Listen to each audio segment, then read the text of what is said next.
¿Cómo están? ¿Cómo les va? Bueno, pues para empezar, pues agradecerles que estén aquí otra vez reunidos. Ya no sé, antes Antonio llevaba la cuenta de cuántas asambleas habían sido, ahora ya hemos perdido la cuenta, ahora ya es por años, ¿no?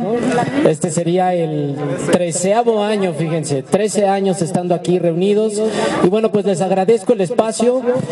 Y bueno, quisiera platicarles algo que salió en la semana y que creo que es importante comentárselos y pues escuchar a ver si alguien tiene algo más que decir sobre el nuevo libro de Anabel Hernández que se llama El Traidor. No sé si tuvieron la oportunidad de escuchar las entrevistas o de leer algunas cosas sobre el libro.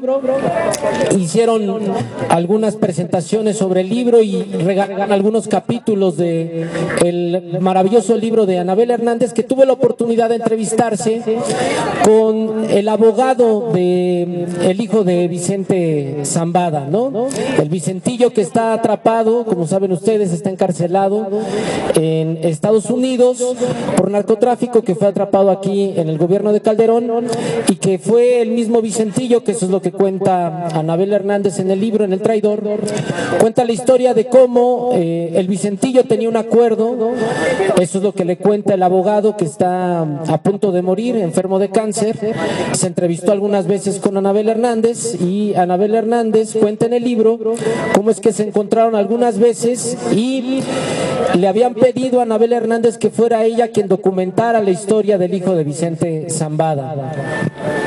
El Vicentillo manda al abogado para contar su historia y el abogado decide darle información a Anabel Hernández sobre cómo operaba, opera todavía, sigue operando el famoso cártel de Sinaloa. El Traidor se llama el libro, así es. Y bueno, en el libro cuenta Anabel Hernández, les recomiendo el libro, los primeros 3 capítulos son muy interesantes, de hecho están libres, ustedes pueden buscarlos en internet, están libres, pueden leer los primeros 3 capítulos. Cuenta primero la historia de cómo se encontró con el abogado, cómo tuvo contacto con el abogado Anabel Hernández, cómo se vieron, cómo se reunieron y los documentos que el abogado le entregó a Anabel Hernández sobre el caso en Estados Unidos, las declaraciones de Vicente Zambada en Estados Unidos. Y en el tercer capítulo hace una reconstrucción Anabel Hernández periodística, que es la más importante, sobre cómo operaba el cártel de Sinaloa y a qué niveles empezó a trabajar el cártel de Sinaloa en México. En el tercer capítulo, de hecho, dice las cosas más interesantes porque el abogado le empieza a contar las redes criminales que hay en México, desde, bueno, ustedes saben, desde la presidencia hasta los ministerios públicos en la impartición de justicia y cómo se tejieron esas redes. En el tercer capítulo, de hecho, hace una reconstrucción que a lo mejor les parecería interesante sobre cómo recibieron sobornos Felipe Calderón, Enrique Peña Nieto y Vicente Fox del cártel de Sinaloa para permitir la operación en México de los cárteles de la droga.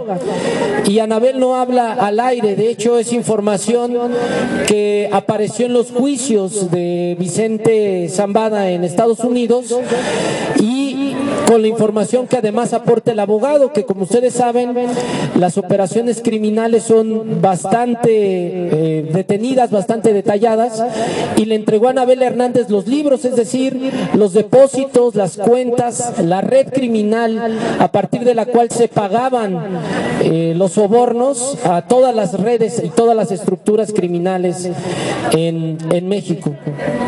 Anabel pone énfasis en una en especial, el que fue procurador en la secretario de Seguridad Pública y en algún momento encargado de la seguridad pública en México, que fue Genaro García Luna, que Anabel cuenta que en Estados Unidos fundó una compañía que sigue trabajando en México, una compañía legal, porque recuerden ustedes que una de las partes más difíciles del tráfico de drogas y de las redes criminales, que no nada más se dedican al tráfico de drogas, hay otras redes criminales que tienen, que es el secuestro, es la extorsión, bueno, hay una serie de redes criminales alrededor de eso.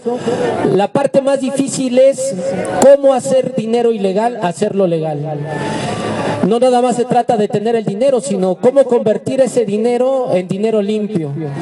Y bueno, lo que cuenta Anabel Hernández con la información que le ofreció el abogado es qué compañías, qué empresas están trabajando en México que provienen casi todas de lavado de dinero y de dinero proveniente pues de dinero criminal, de extorsión, de secuestros y prácticamente de cosas que tienen que ver con cómo funcionaban esas redes criminales. Y entonces cuenta cómo Genaro García Luna fundó una constructora que sigue operando en México. Acuérdense ustedes y bueno, tómenlo en cuenta, la mayor parte del lavado de dinero se oculta a través de la construcción en México. Entonces Genaro García Luna es el encargado de una red de constructoras en México que operan a los niveles más altos. Se encargan de construcción de caminos, se encargan de operaciones de carreteras.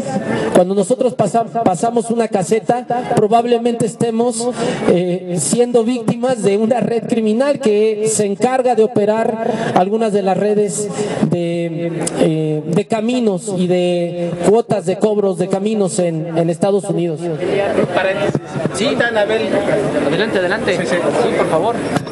Una pregunta.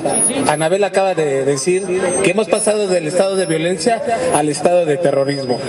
Ahorita dices que esos señores con su dinero lavan.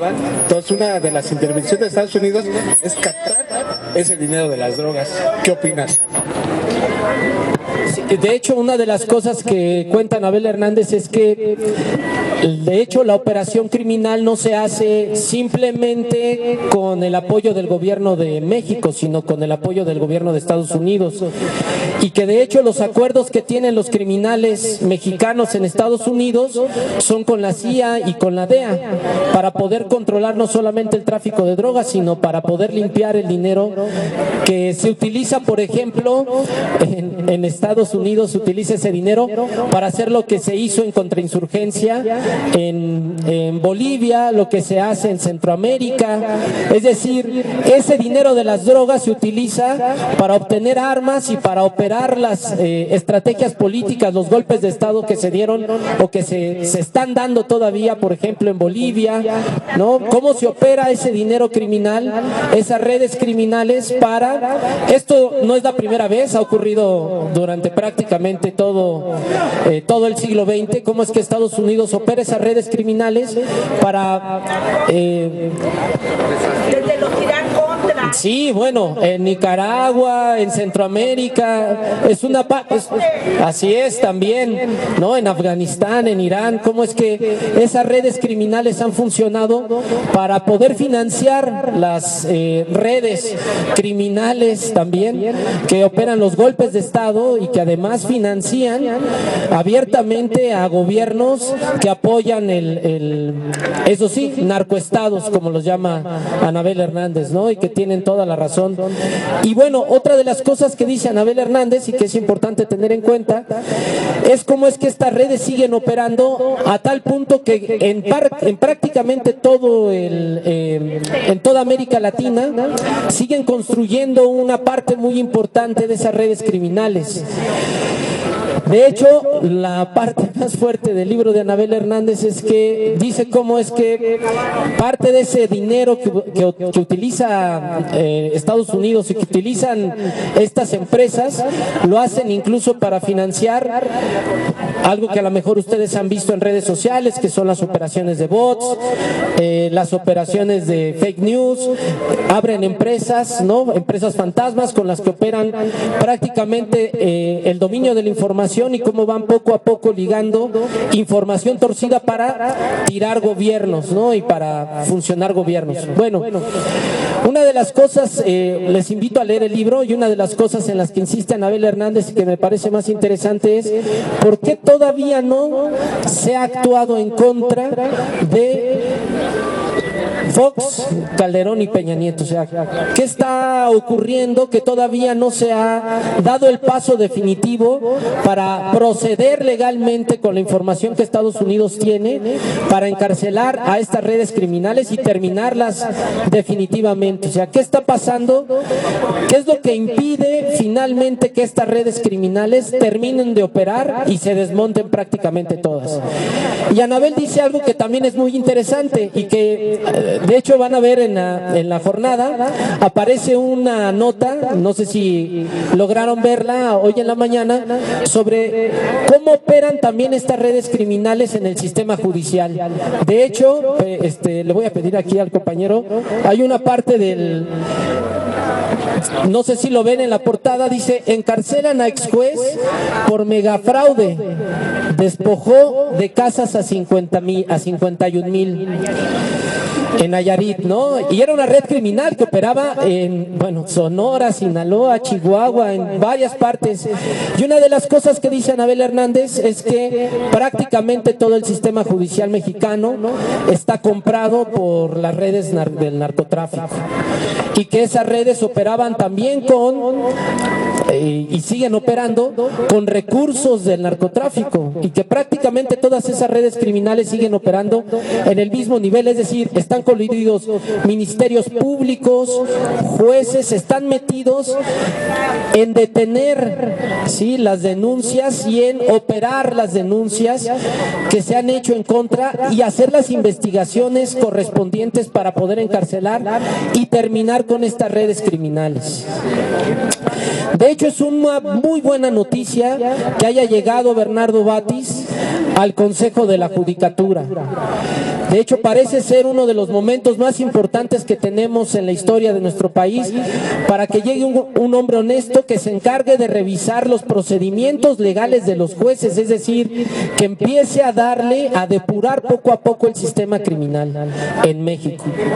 De hecho, una de las cosas que creo que es más importante que tiene que hacer y que se tienen que operar en la transformación de nuestro país tiene que ver con cómo funciona nuestro sistema de justicia.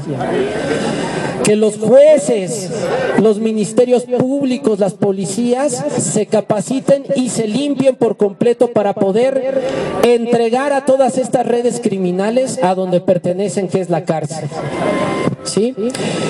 Bueno, otra cosa que es importante tener en cuenta es que esta limpieza no solamente ha operado con la llegada de Bernardo Batis al Consejo de la Judicatura, sino también con la llegada de Margarita Ríos Farjat, ¿no?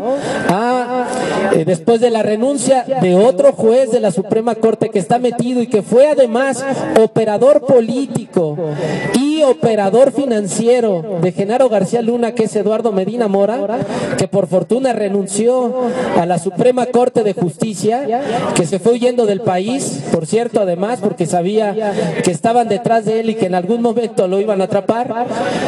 Decidió huir del país y su puesto fue afortunadamente ahora cubierto por Margarita Ríos Farjat, que además conoce perfectamente la red que opera financieramente desde el SAT.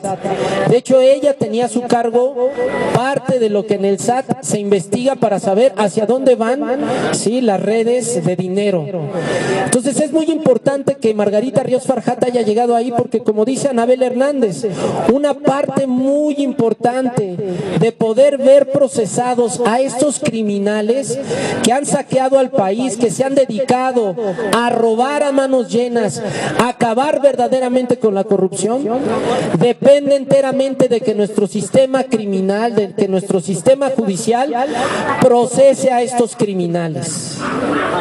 Piensen ustedes que las traiciones que se han dado dentro del sistema político mexicano provienen fundamentalmente de los narcos que están en Estados Unidos, que tienen toda la información de cómo cómo operan esas redes criminales? ¿Por qué México no ha pedido esa información a Estados Unidos para procesar a esos presidentes, a esos jueces que abiertamente han cometido delitos y que no pueden ser procesados porque nuestro sistema judicial es inoperante, porque nuestro sistema judicial está corrupto?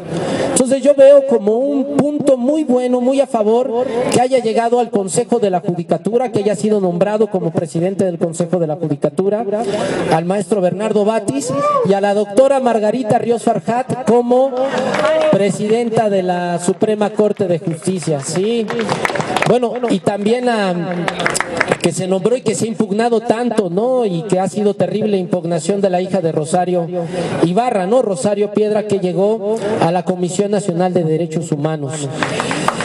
De hecho, yo creo que la parte más difícil, la parte que va a costar más trabajo en nuestra transformación, en la transformación de nuestro país, tiene que ver con cómo opera nuestro sistema de justicia.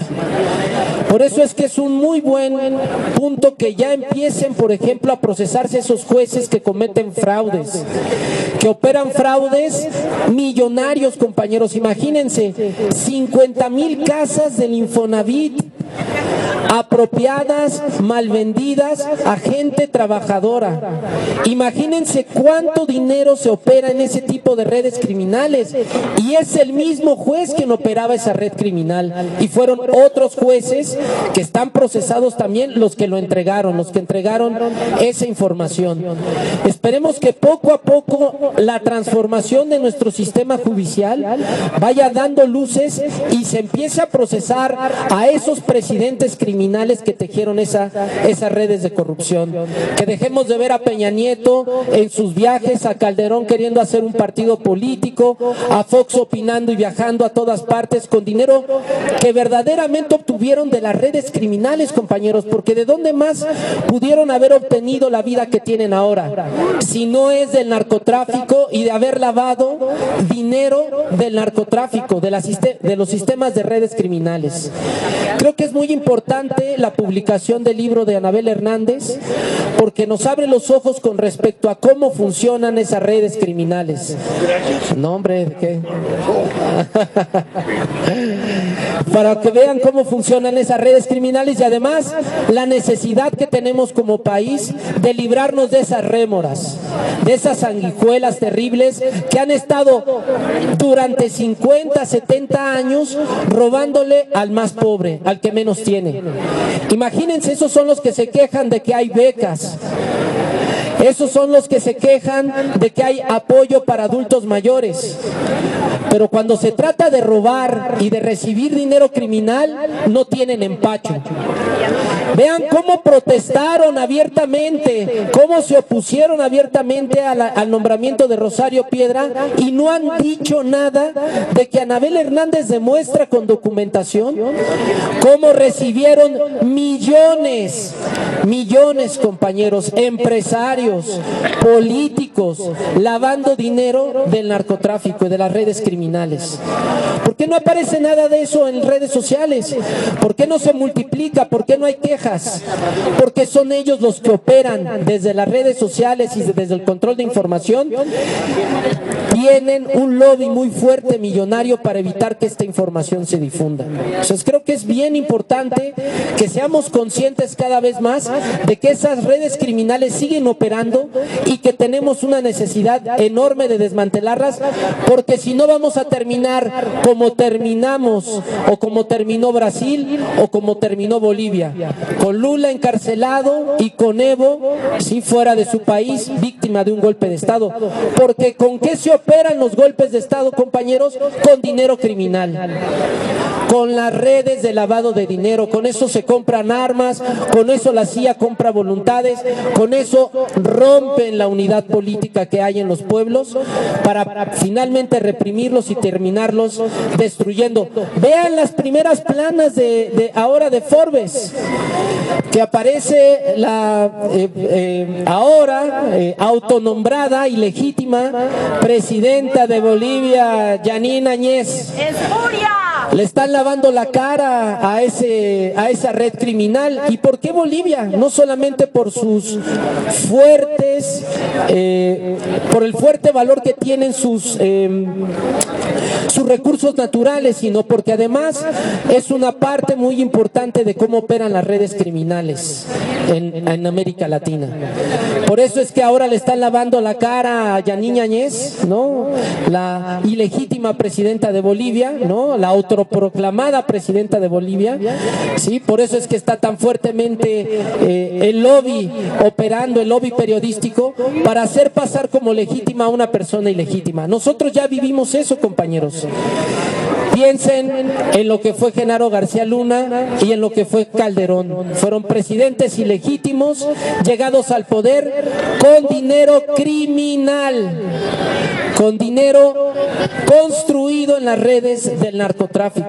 Entonces creo que es bien importante que se empiece a limpiar nuestro sistema judicial.